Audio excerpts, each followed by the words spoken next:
Le transport actif, c'est le fait de se déplacer à pied, à vélo, en trottinette ou en patin à roulettes. C'est une excellente façon d'intégrer l'activité physique dans nos activités liées à la vie quotidienne, comme aller à la piscine, à la bibliothèque ou à l'épicerie. Pourquoi, comme médecin, on fait la promotion du transport actif? Bien, parce que si on est piéton, si on est cycliste, si on est en patin à roues alignées, on est en meilleure santé. On est moins obèse, on fait moins d'hypertension, moins de diabète, moins de problèmes vasculaires, moins d'infarctus. Le fait de mettre en place des aménagements favorisant le transport actif a comme conséquence que les gens vont changer leur façon de se déplacer. Donc, c'est vraiment une cause à effet qu'on peut mesurer partout dans toutes les villes qui ont mis en place ce type d'aménagement-là.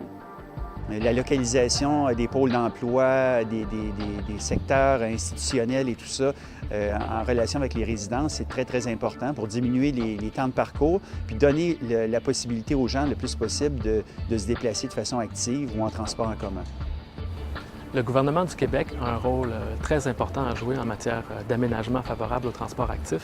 Et une de ses prérogatives, c'est l'investissement dans le transport collectif. Donc, c'est important que le gouvernement ait des programmes d'investissement dans le transport en commun parce que les gens qui utilisent le transport en commun marchent davantage que les autres. Plusieurs municipalités investissent argent et énergie pour créer des passages piétonniers, des pistes cyclables, des corridors scolaires, faire des aménagements sécuritaires pour justement s'assurer que l'on puisse bien partager la route. Les transformations et les objectifs qu'on se donne sur la qualité de vie nous amènent justement à changer le physique de ces villes-là, l'aménagement de ces villes-là. Et ça, bien, ça commence de plus en plus à être une requête des citoyens. Une des contributions du gouvernement du Québec pourrait aussi être de soutenir la mise en œuvre de mesures d'apaisement de la circulation, par exemple, ou de création d'infrastructures cyclables et pédestres pour les municipalités afin qu'elles puissent faire les investissements parce qu'on sait que les municipalités ont quand même des ressources limitées.